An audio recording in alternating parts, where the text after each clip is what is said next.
Welcome to the video, vlog 6. So today we're going to take you through accessory day. Again, staying away from compound movements. We're going to show you pretty much how we will train shoulders and biceps on this extra day of training that we've thrown in there. So anytime that you're doing any added extra work, it's always good to chuck in these smaller muscle groups in order to get more volume through them, just because they can handle a higher frequency and a higher load, and it won't distract you from your main work. It won't affect recovery, but it will affect, in a good way, muscle growth and strength gains as well. Yeah. So last week, what did we do last week? We bench pressed. Bench pressed. We took you through a bench press video last week. Hope you enjoyed that. Not the most entertaining stuff, just because we're like both recovering from stuff and trying to get into things. But we're going to take you through a bit more of a journey now of big compound lifts. The back end stuff. Back end stuff, yeah, exactly. Yeah. So we want to show you how we do things, not just from like a powerlifting strength point of view, but more from like a physique point of view as well, and sort of fine tuning things and getting that extra detail and extra kick out of the muscle. We are about powerlifting, however, we don't want to look like powerlifters, is what you're saying, right? Yeah, it's like power building. It's that coined term. Yeah. Do you know what I mean? So, people don't like that term as well. But I know they don't, do they? But we like things from a strength point of view, from a bodybuilding point of view, from a fitness point of view. We do like it all.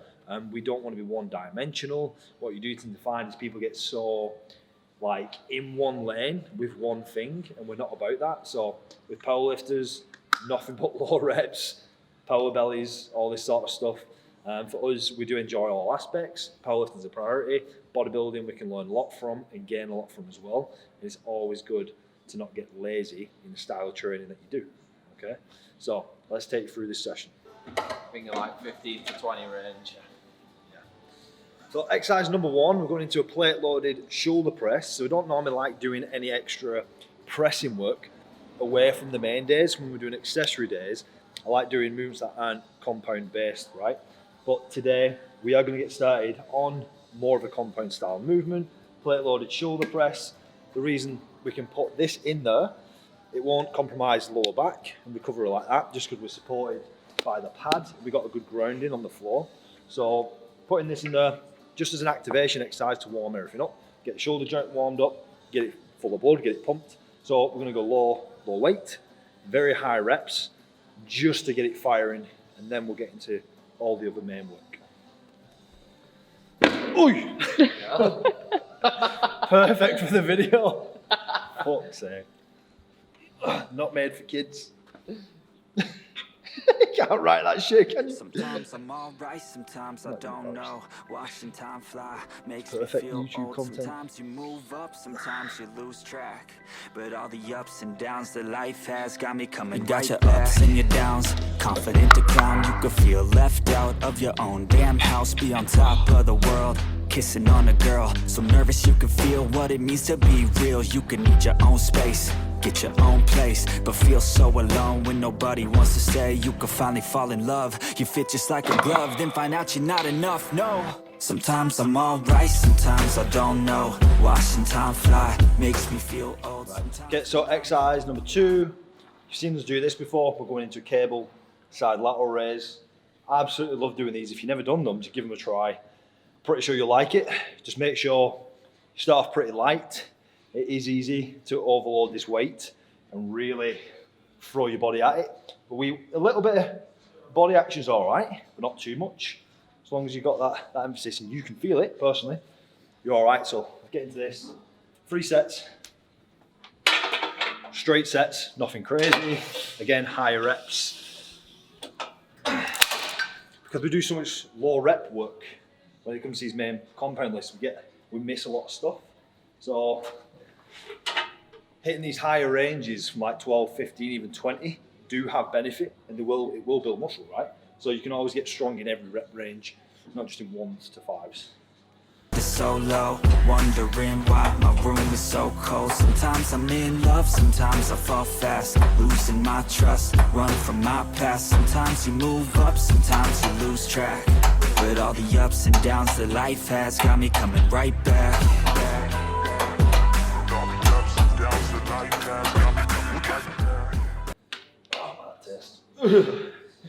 Woo.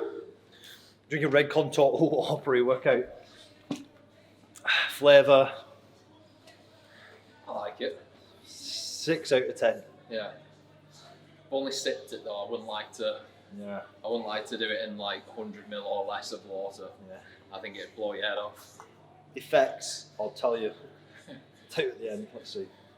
Put the weight up. And I don't understand where I want to go. Looking like I'm feeling high, but I'm still so low. Wish I understood why I am so alone. Got no one to trust, I'm just standing on my own 2 feet. And all these secrets that I keep. Wish I could just fall in love, wish I could just fall asleep. Think that I've been hurt enough by some friends I didn't need. By the time this comes out, we should be like, how far away from the food prep getting started? Two-ish weeks? 2-3 weeks maybe. Something like that. Yeah. So I think we're coining it.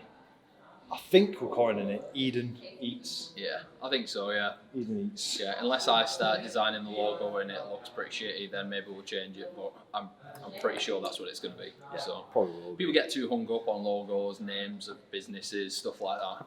The most important thing is just starting, right? So yeah, that's what we're going to do. And delivering a great product. Exactly. Which it will be the best product. Yeah. Everything we deliver is the best. Yeah, and we're not even biased, so you got to take our words for it. No, it's not even our opinion. It's just our facts. Cool. Nah, it should be pretty good though. Like a few weeks out, and we're just going through like a lot of logistics and stuff at the moment of ordering processes and how we're going to fulfill things correctly. Like we're already getting the clientele who want it, and we're just trying to figure out how to deliver it to the best of our ability, so it runs smoothly. People get great service, fast service, smooth, hassle-free. Because the idea of meal prep, like we're discussing, is it's generally for people who don't want any hassle when it comes to food. They want to clear up the schedule, they want to clear up the time, they don't have to think, they just want to eat it and eat well. And if we're creating processes that are complicated, we're adding to that stress of what meal prep is. So the idea is we create this simple process and get people healthy via eating great foods. So it's complicated, but we'll figure it out. Hopefully the next video could be a bit of the process. Things should have started moving by then. So like we said, we will take you on the journey with us as well. So as we start to convert our office into what will be the kitchen, we'll take you on for the journey. Maybe we'll have something to show next week, hopefully.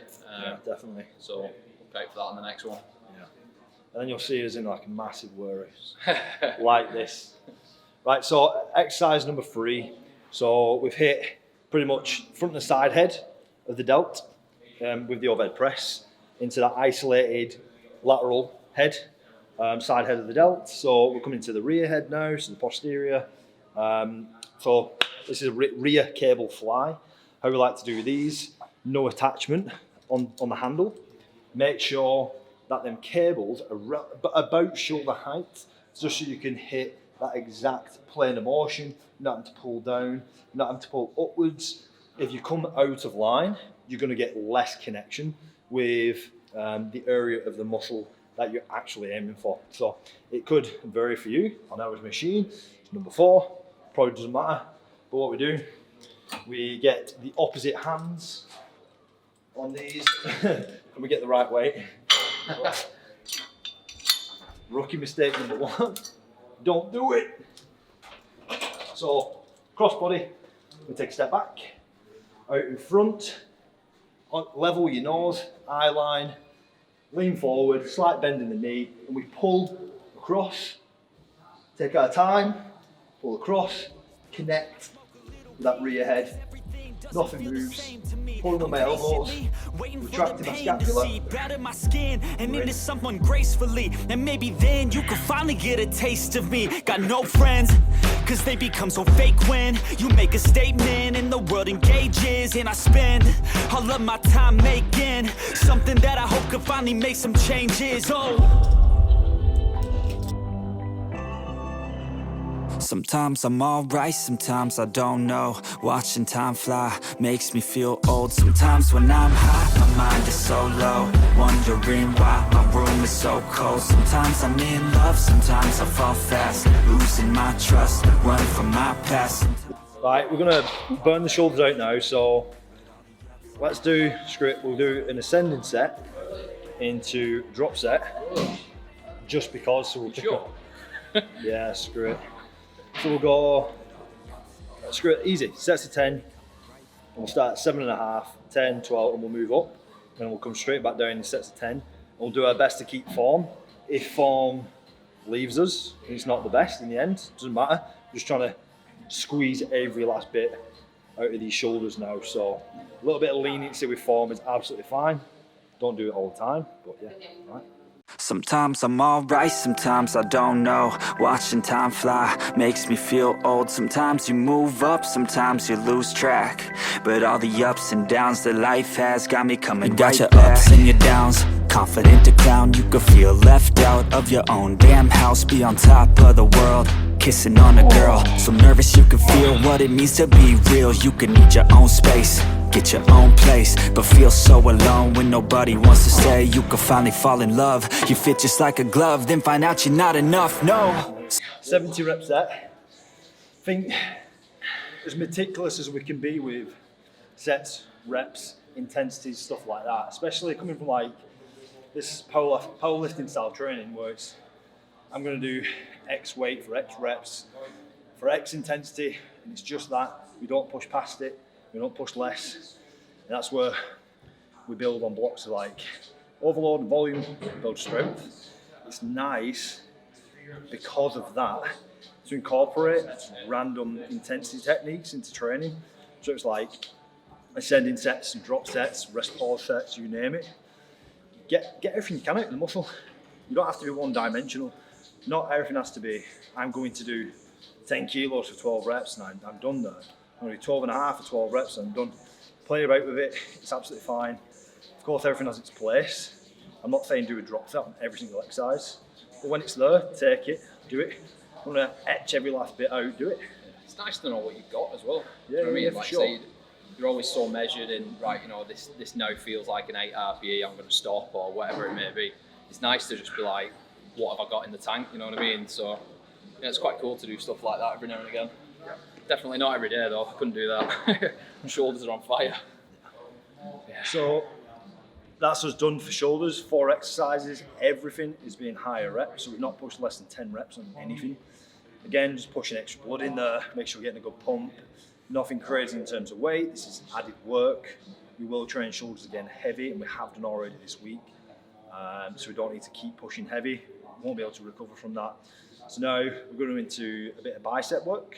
Biceps is something we throw in at the end of random sessions when we're feeling good for it. When we're feeling recovered, it's not going to affect the day after. So yeah, 2 maybe for exercises. Yeah, let's get into that.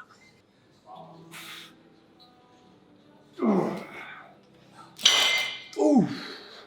Don't know what you call these high cable curl. I'm stay up, and because we're not using a handle with the attachment, we can start in that neutral grip, and as we curl, we can turn completely, which you can't do when you've got a handle on. And when you get that twist, you get such a good connection with the bicep, and it really switches things on. Just make sure not to drop when you do it. Keep everything high, pull, twist, squeeze. So it's just holding that contraction as well. I'm sure Jake will show you. We'll see about that.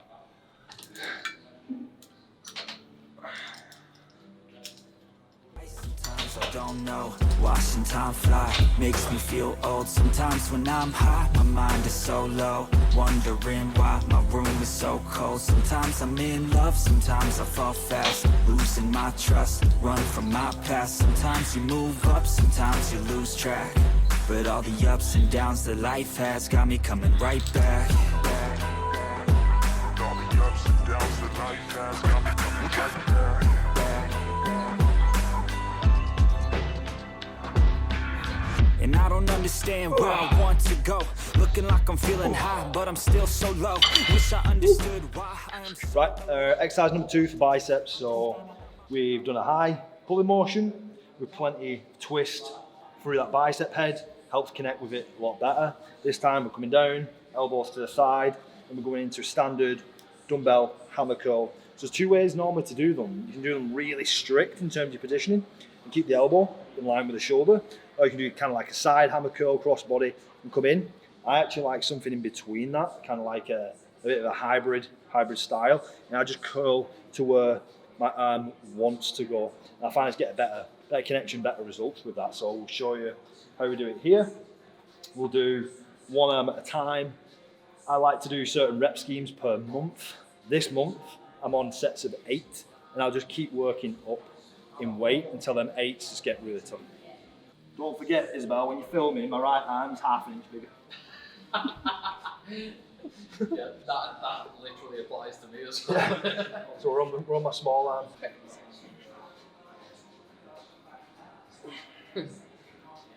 Gotta get that good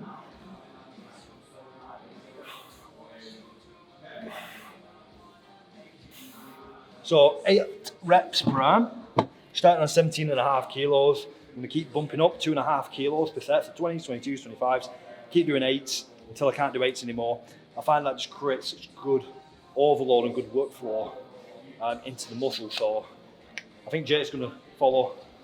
Yeah, I'm going to follow, but I'll be 2.5 kilos behind, because I think that's where it'll end up.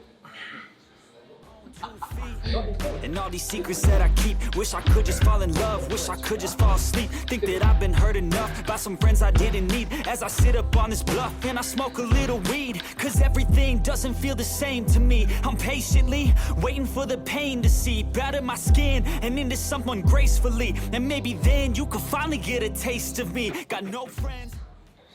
Okay, so like I said, we took you through shoulder and bicep workout. Nothing crazy, but effective, and that's the main thing with these workouts. They don't have to be crazy thought out. They're just got to be constructive. They've got to be smart, and they're going to have the right intensity as well, so that you can actually get everything that you want out of the muscle. So that actually comes in line with current goals as well, as to why we're throwing more bodybuilding stuff in there. So for myself, as people do know, I have a powerlifting coach, Brett Gibbs, who handles all the base of my programming. So it's just training that he coaches me on. I don't like having my own training in my head. I like somebody doing it for me, hence the employment of Brett. And now, just from that same sort of realm, I've got Scott, who's my brother, who's also a nutrition coach, handling my nutrition, supplementation and things like that. We've come to the conclusion that after quite a stressful month, eating like crap, eating a lot of takeaways after moving out, I'm going to do a 4-week mini cut, which started 5 days ago, just to clean everything up, drop a little bit of body fat, sort of resensitize the body in order to handle food better. Because when you eat crap and you put a lot of fat on, you sort of become really sensitive to fat gain and less sensitive to muscle gain, especially when the body fat percentages creep higher. There's definitely a limit of where you want to be in terms of body fat in order to put muscle on rather than put body fat on. So we really stepped this up a notch now.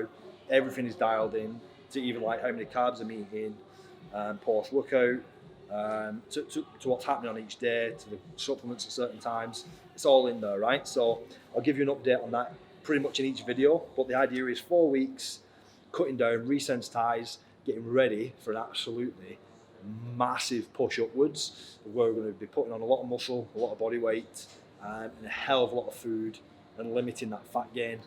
But yeah, that's my goals currently. He's in line with it, and Jake, hopefully Jake's got some goals as well. Yeah, my goals aren't great. My goals aren't important. That's why that guy started reversing.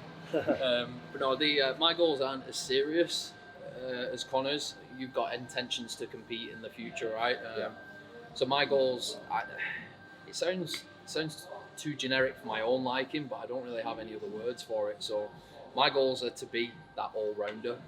However, within that, strength is my priority, just because it's what I enjoy doing the most. We've been down a few other avenues in the past. We've tried out a few different styles of working out, a few different ways of doing things. We tried CrossFit for a while. Definitely didn't have the joint health to maintain that. Tried running. It was okay at the time, but not something I want to pursue long term. So for me, like I said, strength's what I enjoy, and that'll always be the foundation of what I do. But I do still do quite a lot of conditioning workouts. I actually run the conditioning workouts at Eden here, so I'm known to jump in on, I don't know, maybe 2-3 at least of those a week, I would say. So I kind of get my fix that way, maintain a decent level of fitness as well as progressing my strength. My strength is managed by this guy, so similar to how you work with Brett, I get the same thing off Connor, in that he'll program all my compound lifts, and advise with things like accessories as well, and just really help me work on my weaknesses. Really, right? It's definitely. It's more just, you know, like I say, if I want to be an all-rounder, if I want to, you know, have a good level of fitness while still being stronger than the average guy, there's a lot of different things that need to be worked, a lot of different angles, kind of a different approach to somebody who was, you know, just looking to get strong and nothing else. That's what I enjoy doing, and I think my relationship in the past with training has been very hit and miss. I'm very much an all or nothing kind of guy, which unfortunately means that sometimes I'm doing nothing. So for me, it was really important to find out what I wanted to do, enjoy it, and roll with it, and that's what I've been doing for quite a while now. So I've got some good goals in terms of the lifts that I want to hit, and if I can do that all while maintaining a good level of fitness, I'll be pretty damn happy. Yeah, I mean, definitely get there. So is it important that you do analyse these goals and actually put them in place so you've got something to work towards? 'Cause like I said in other videos, where your training program has to reflect something. And if it's just random, for one, you won't achieve anything, you won't get stronger, and you'll get bored. So everything has to have intention and have thought, and that's what we're doing here. There's, like, especially when it comes to these main sessions, there's no guesswork. It's all on paper, it's ready to go, and we know what we're doing a week in advance. And we understand the process of where the training's going weeks ahead as well. And having that level of understanding will just take you to another level with your training, and really take you to a point, like Jake said, being stronger than the average person, or just being. I think it gives you training longevity as well, doesn't it? It's like, you know, like I said about it being an all or nothing kind of guy. Like, there's been times where I've trained twice a day, every day for, you know, 3 months, and then I haven't trained for 3 months, and it's just not the way to do things. It's not how you're going to progress long term, and that's why we're here. So, you know, you've got to find what works for you, get some good advice, get some help, employ somebody if you can, preferably. You know, get the best information you can that suits the way that you want to train, and kind of do some research. Realize that there are ways to train. You know, there's not just your typical get a gym membership and hop around from machine to machine, or go there and jump on a treadmill for 45 minutes. There's plenty of different styles of training, and the chances are you're going to enjoy one of them. So do your research, you know, check out all these different ways, get some help, get someone on board, and make some progress and enjoy it. 100%. We are currently taking on clients as well. If you do need help with anything like this, strength programming, powerlifting, whether it's physique goals, general fitness, we are very all-rounded in our knowledge base and have a good team in order to bounce off to get bits of knowledge from each other. So we do help an array of people, got a lot of experience in different areas. So if you do need help from an online point of view and you're in the distance, you're not at our gym, we can help you. Just let us know, drop us an email, comment, whatever it may be. Yeah, but that might be a good way to leave the video. Yeah, with a little plug right in there. Every now and then we're going to plug. Seamless plug. Yeah, right in the socket, switching on. But yeah, I hope you enjoyed the video. Like I said, we're just trying to give you informative content, stuff that's genuinely going to help, not just randomised stuff. So I hope you took something away from this one. Like I said, keep your eye out for more stuff coming in terms of the kitchen. And like Jake has told you on numerous occasions, we're going to take you on that journey. It's going to be really exciting. I'm pretty sure you're going to be impressed with what we have to come. It's really cool, and we're just consistently taking this content up a notch and trying to give you more and more. So I hope you enjoyed it, and we'll see you in the next video. Don't forget to like, comment and subscribe. Yes, ring the bell, notifications, switch them on so you never miss a video as well. See you in the next one. See you later. Life has got me coming. Got your ups and your downs, confident to clown. You could feel left out of your own.